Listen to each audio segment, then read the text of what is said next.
Comment pourrais-je me détacher de ce que je n'ai pas encore vécu?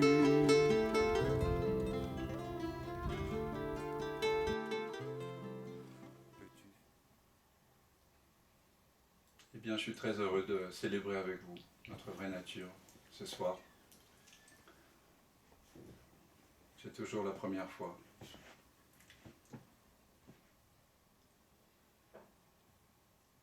Alors, ce qui est magnifique, c'est que nous pouvons la célébrer en toute chose, en toute expérience. Ce que nous sommes n'est jamais absent. Mais pour l'éprouver, il faut que l'illusion d'être une personne séparée, auteur des pensées et des actes, soit dissoute.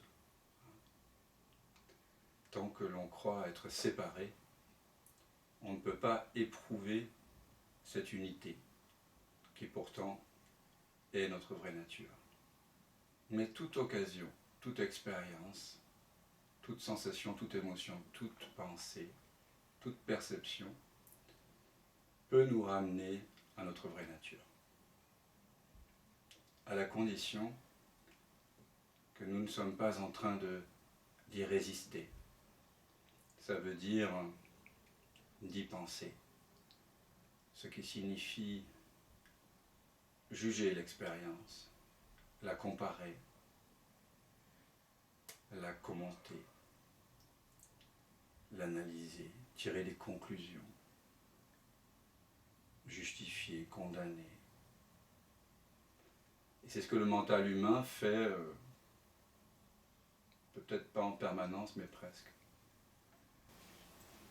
Donc en fait, l'invitation du satsang, bien sûr, hein, pour les nouveaux, satsang signifie se réunir, et c'est ce qu'on fait, se rassembler autour de la vérité, autour de la vérité de notre vraie nature, de ce que nous sommes vraiment, vraiment.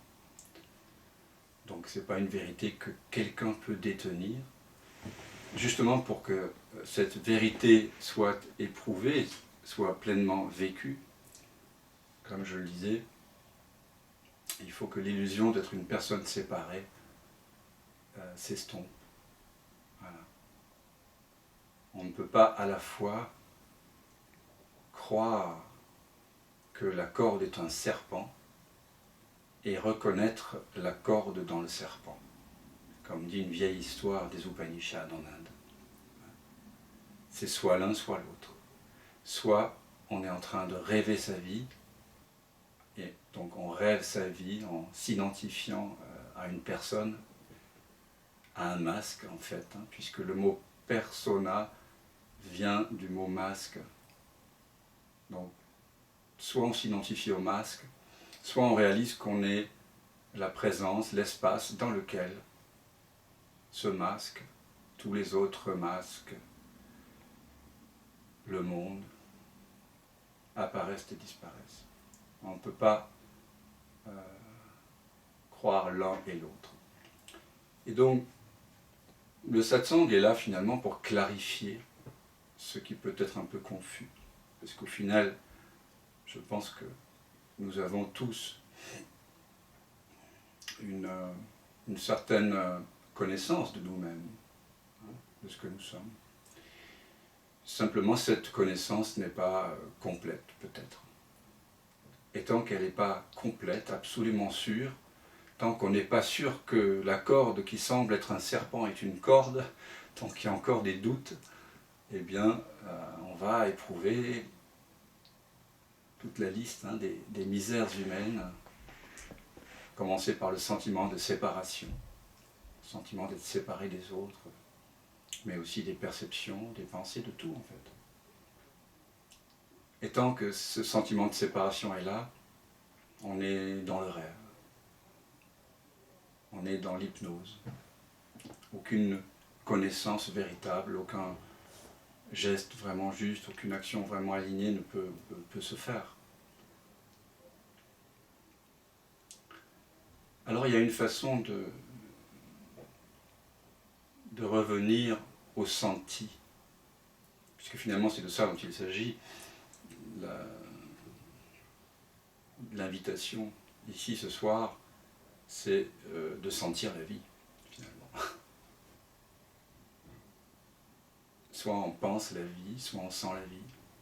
Et quand on sent la vie, c'est-à-dire quand on est avec le flux sans cesse changeant du réel, sans l'enfermer dans les concepts, dans les étiquettes, dans les commentaires, immédiatement, nous pouvons éprouver cette non-séparation. Alors je vais vous inviter à passer en revue un certain nombre de choses, de concepts, d'expériences, au travers de deux façons de voir la vie, de sentir la vie. D'abord la façon duelle, en tant que, par exemple, j'ai un corps, donc il y a moi et un corps. C'est la vision donc intellectualisée. On divise l'expérience en une dualité apparente entre un sujet qui perçoit et une expérience qui est perçue. Et vous pouvez voir qu'entre l'apparent sujet et l'apparent objet, moi et puis le corps, eh bien il y a une distance. Une distance apparente. Et donc nous allons passer en revue un certain nombre de concepts et je vais vous demander d'être très attentif à ce qui se passe dans les deux perspectives. On va tenter de passer d'une perspective duelle, de dualité, à une perspective non duelle. Une perspective où l'on pense la vie, à une perspective où l'on sent la vie. Et en fait, la véritable connaissance, elle n'est pas, comme le pensent la plupart des gens qui ont une vision matérialiste de la vie, une connaissance dans la dualité. C'est bien d'avoir une accumulation de connaissances universitaires, etc. Mais la véritable connaissance, c'est être. C'est être pleinement avec, sans jugement, sans la mémoire. Être avec un son, avec une musique, avec un visage, avec un animal de compagnie, avec le chant d'un oiseau, avec un meuble, avec une poubelle, avec que sais-je. Et on va voir que lorsqu'on est pleinement avec, sans la mémoire, sans confusion, eh bien, ce qui se révèle, c'est la substance commune de toute chose. Donc au départ, il y a l'idée que j'ai un corps, par exemple. Donc je vais vous demander de sentir ce que ça fait. Ensuite, je vais vous demander de sentir « je suis le corps ». Et quand vous dites ça, vous ne pouvez plus penser le corps. Et au moment où vous ne pensez pas, vous communiez. C'est plus la communication, c'est bien la communication, bien de communiquer, mais là, c'est une invitation à la communion, tout simplement. C'est ce que moi j'appelle la communion. C'est cette histoire que j'aime bien, je ne me lasse jamais de raconter, que vous connaissez sans doute, de la petite poupée de sel qui se promène dans des paysages variés, qui est toute curieuse, toute confiante dans la vie, et qui tout d'un coup se retrouve devant une surface mouvante, verte, bleue, et elle demande « Qui es-tu » Et la surface mouvante, bleue et verte dit « Je suis la mer ». À ce moment-là, la petite poupée de sel dit « Je ne comprends pas, qu'est-ce que la mer ?» Et la mer, elle dit « C'est moi ». Et la petite poupée de sel dit « Je ne comprends pas ». Donc elle cherche à comprendre avec le mental. Mais la mère dit, approche-toi, tu vas comprendre. Et comme elle est confiante, et ça c'est très important cette confiance, elle avance vers la mer. Et là, elle ressent quelque chose d'indicible, de mystérieux, et en même temps de très intime, et donc elle a soudain l'impression de sentir ce que c'est que la mer. Et elle dit, j'ai eu l'impression de comprendre. Ensuite, le mental revient, vous connaissez la chanson. Et à nouveau, elle est un peu confuse. Et puis elle regarde ses pieds, elle dit, mais qu'as-tu fait de mes pieds? Et la mère répond, mais tu m'as demandé de me connaître, je t'ai demandé d'avancer vers moi. Pour connaître quelque chose, il faut s'adonner complètement à elle.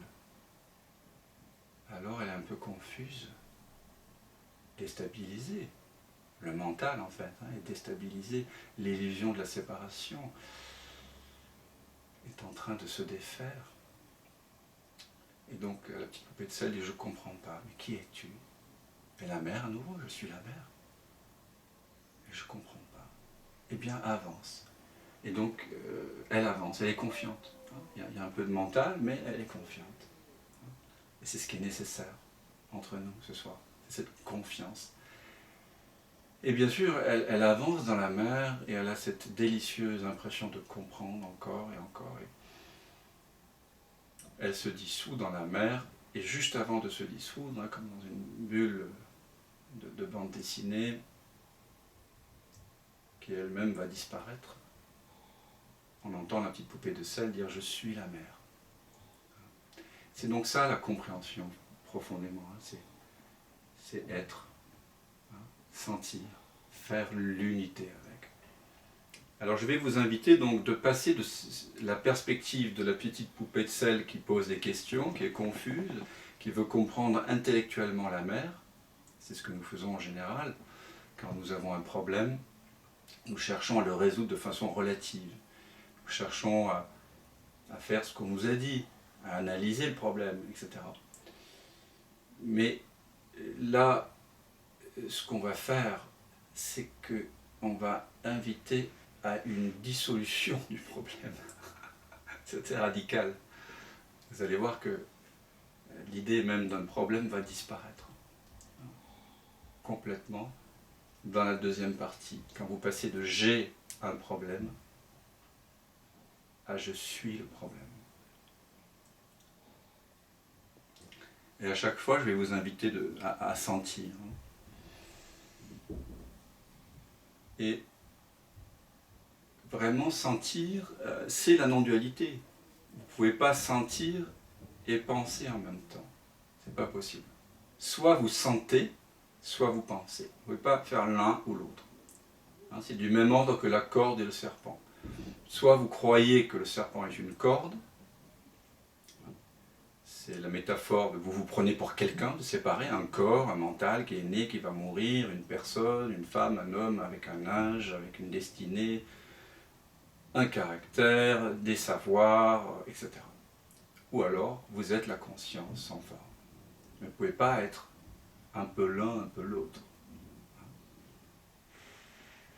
Soit vous voyez les choses telles qu'elles sont, soit il y a de la confusion.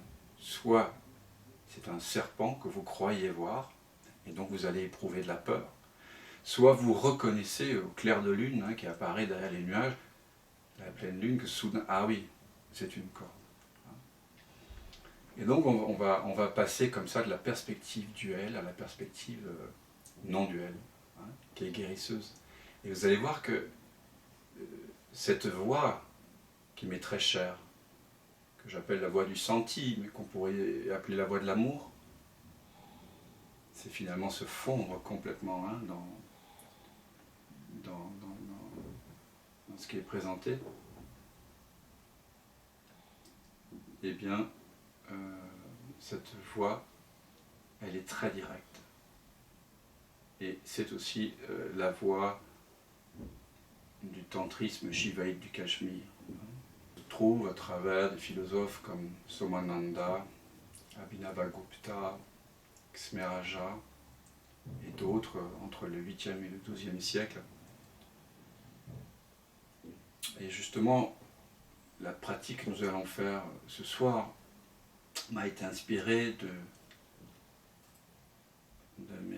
des méditations, des explorations que j'ai fait autour d'un texte extraordinaire, magnifique, un texte sacré du, je crois, 8e, 9e siècle, du Cachemire, et qui s'appelle le Vijnana Bhairava Tantra, qui est un des textes, on va dire, très importants de la tradition shivaïte du Cachemire, hein, où finalement tout est conscience.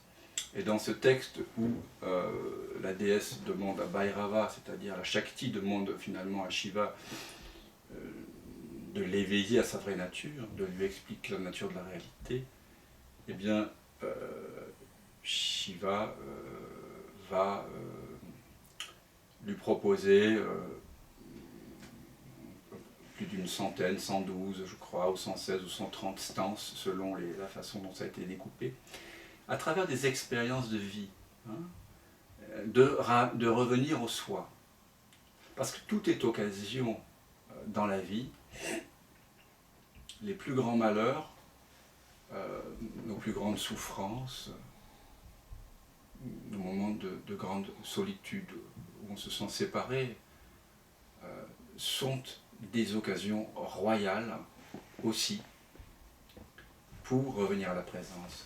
La douleur peut l'être aussi, mais également l'écoute du souffle, toutes sortes d'expériences finalement. Et donc dans ce texte magnifique du Cachemire du 8e siècle, on prend appui sur des expériences vivantes, hein, et c'est ce que nous allons faire aussi. Hein. Nous allons passer de j'ai à je suis à chaque fois. Alors, commençons par exemple le corps, ce corps auquel on s'est longtemps identifié, donc considérez-le en tant que j'ai un corps.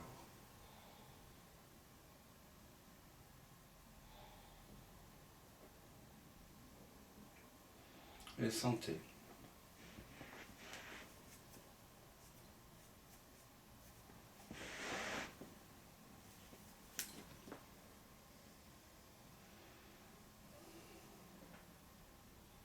Il y a donc l'illusion d'un moi séparé du corps, qui sent le corps, hein, qui a un corps, une perspective encore duelle. Et maintenant, considérez ce corps en tant que je suis le corps. Je suis le corps. Et vous vous sentez.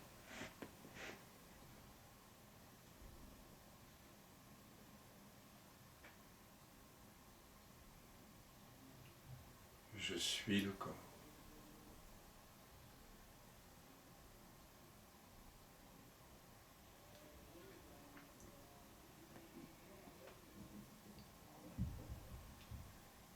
Je suis le corps. Et vous sentez ce que ça fait que d'être le corps, sans commentaire, sans jugement, sans comparaison. C'est purement vibratoire, sensoriel, tactile.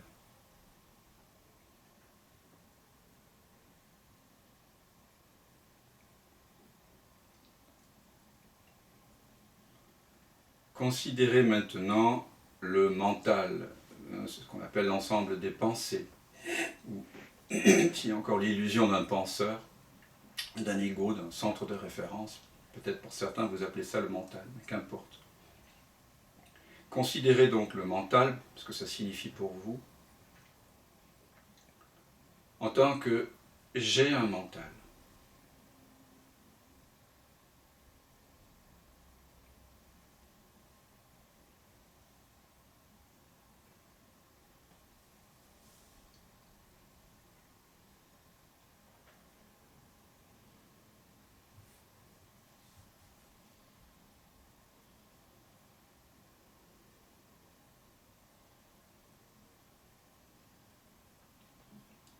Puis, je suis le mental. Je suis le mental. Et vous sentez tactilement, sensoriellement, sans commentaire, ce que cela fait que d'être le mental.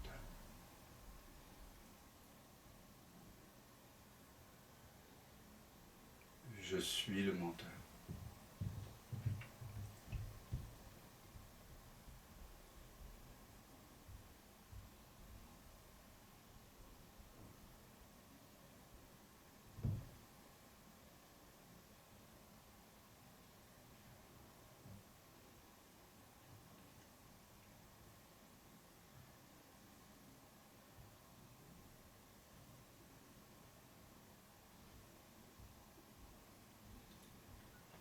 considérez maintenant votre famille,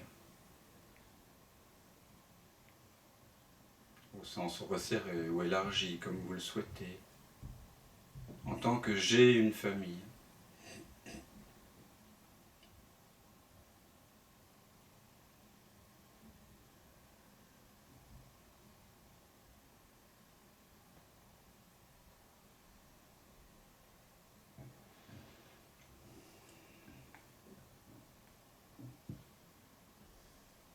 Puis, en tant que je suis la famille, et vous êtes comme la petite poupée de sel qui pénètre l'océan de la famille et qui se dissout en lui, en elle.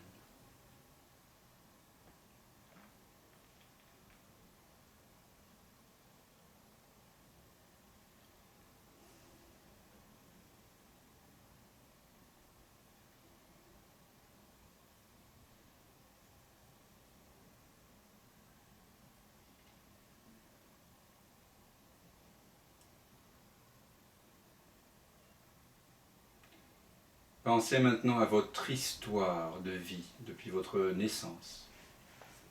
En tant que j'ai une histoire,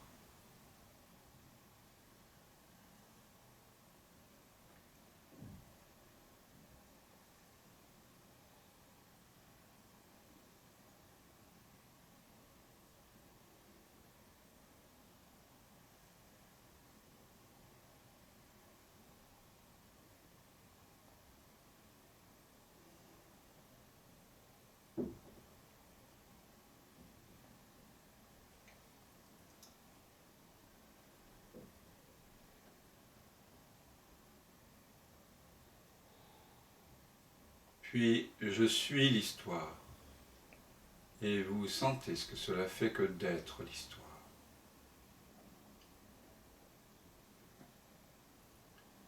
Je suis l'histoire. Sans commentaire, sans jugement.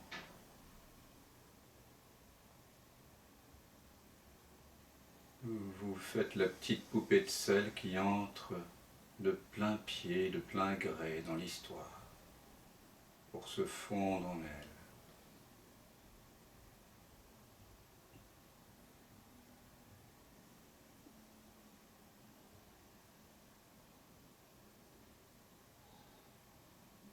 Ce qui se révèle alors, c'est que l'apparent jeu et l'apparente histoire, se fondant l'une dans l'autre, perdent nom et forme pour révéler suis, être, je suis. L'élément permanent de toute expérience.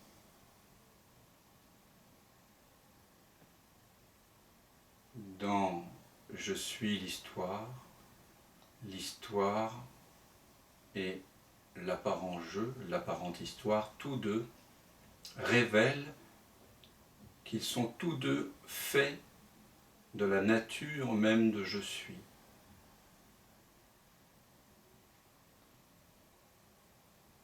C'est pour ça que vous pouvez sentir une impression d'expansion de conscience qui est en réalité un mouvement, un effet secondaire du fait de glisser dans le soi. L'impression d'avoir un corps avec des contours, en effet, à ce moment-là s'estompe. Toute identification se dissout et révèle une présence qui, bien sûr, était déjà là, mais dont on n'avait peut-être pas pleinement conscience.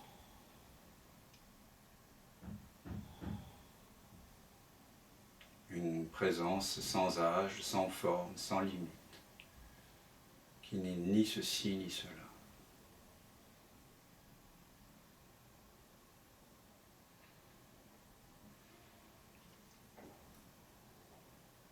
considérez maintenant votre avenir tel que peut-être de temps en temps le mental vous le présente. En tant que j'ai un avenir.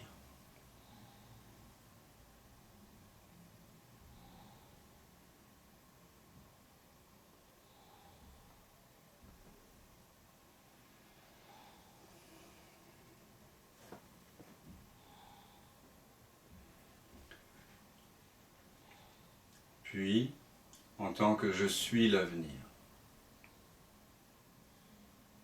Et vous sentez ce que cela fait que d'être l'avenir. Vous faites la petite poupée de sel qui entre dans le concept, ou dans la bulle de concept, appelée avenir.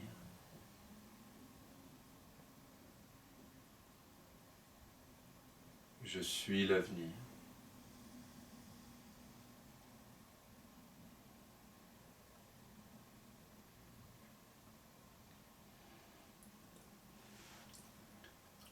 Considérez maintenant quelque chose qui est une souffrance, peut-être pas présente maintenant, mais qui a été présente ces dernières heures, ces derniers jours, ces dernières semaines, ces derniers mois. En tant que donc, j'ai une souffrance, ou un sentiment de séparation, ou quelque chose qui vous fait vous sentir désaccordé. J'ai une souffrance.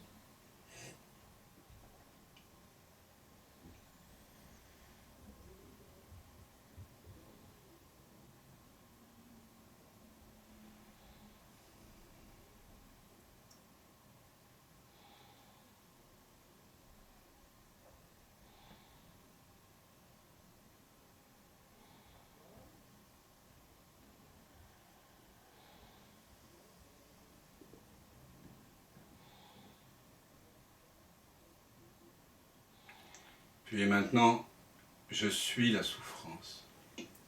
Et vous sentez ce que cela fait que d'être la souffrance.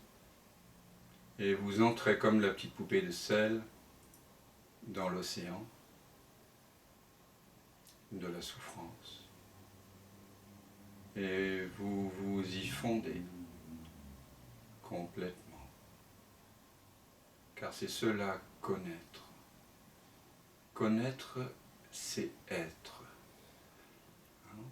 D'ailleurs, la Bible le dit, pas spécialiste de l'hébreu, mais on m'a dit que quand on dit Adam connut Ève, cela signifie étymologiquement qu'il la pénétra. On avait compris qu'il s'agissait aussi de ça, mais profondément, il s'agit de réaliser que pour connaître quelque chose, il faut l'être. De l'intérieur, épouser la forme,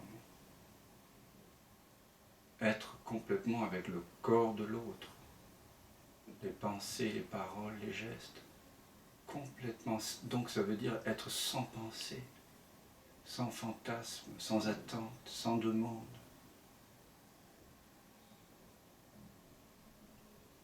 Je suis la souffrance.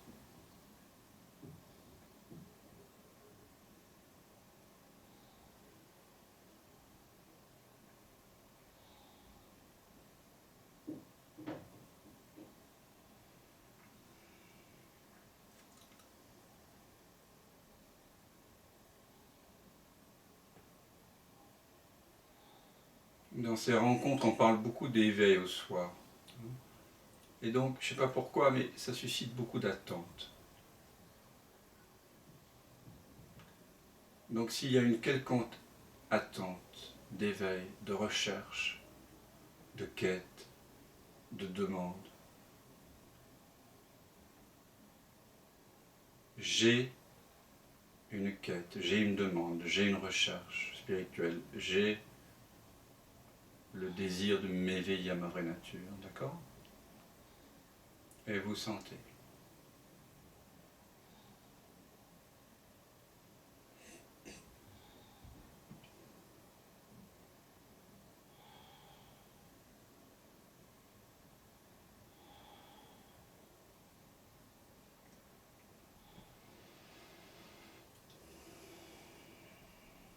Puis, je suis l'attente, je suis la quête, je suis la demande, je suis le désir d'éveil, je suis la recherche.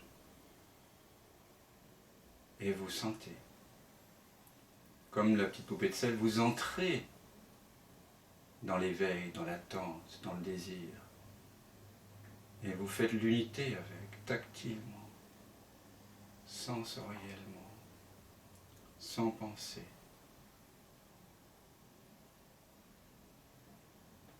Sans jugement.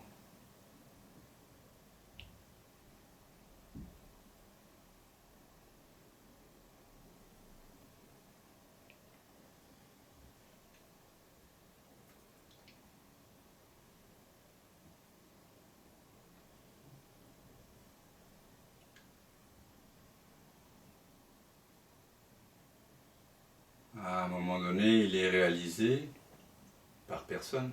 Il est juste réalisé que l'apparent jeu et l'apparente quête spirituelle sont en réalité faits de la même substance, de la même présence, du même mystère, de la même vacuité.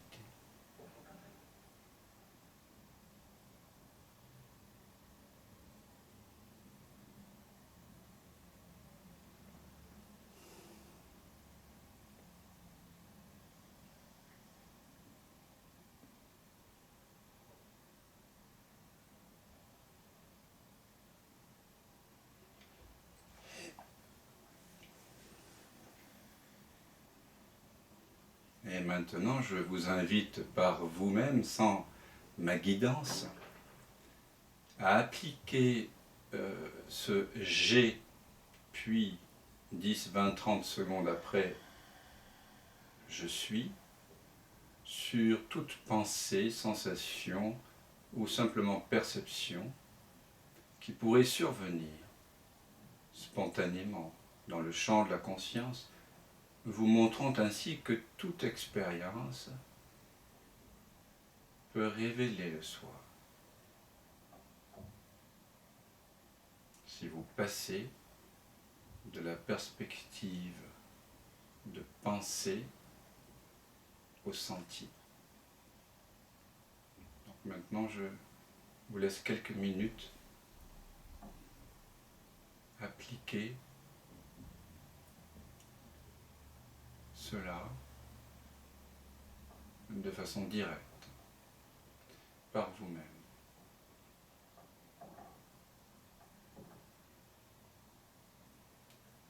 Sur n'importe quelle perception, expérience.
que l'on a tenu.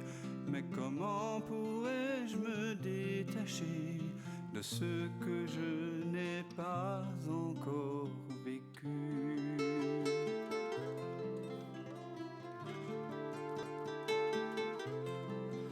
Peux-tu fuir ce qui te trouve et couper le fil ténu de ce pressentiment qui t'éprouve au cœur de cette absence reconnue?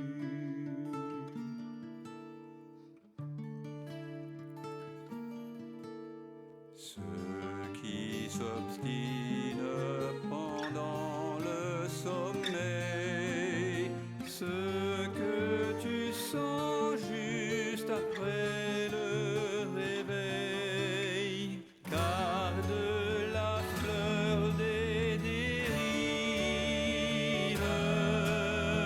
à la saveur d'autres rives, à la candeur de l'éveil. Ce qui te rêve t'arrive.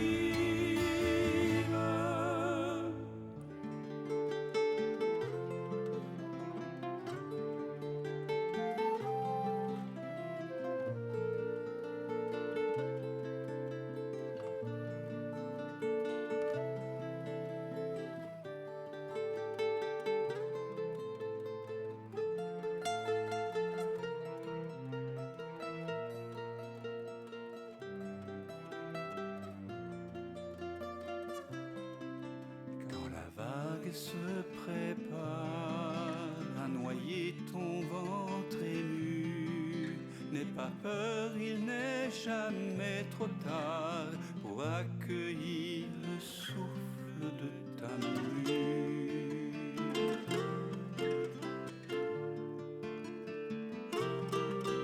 Le passé n'existe pas quand le cœur est mis à nu.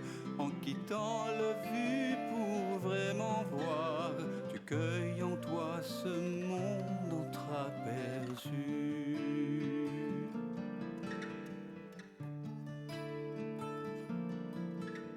Ceux qui persistent pendant le sommeil, ce que tu sens juste après le réveil, garde la fleur d'autres rives et la beauté des dérives, à la fraîcheur de l'éveil. Ce qui te rêve t'arrive.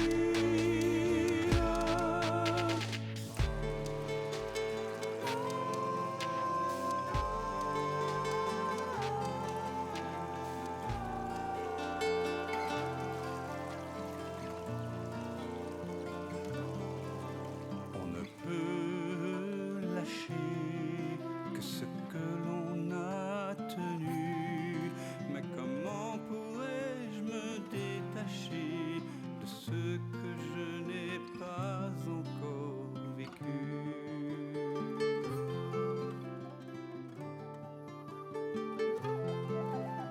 Pour renouer avec ce fil ténu qui nous relie, cet inconnu, ce lien subtil, ce fil de vie jamais interdit.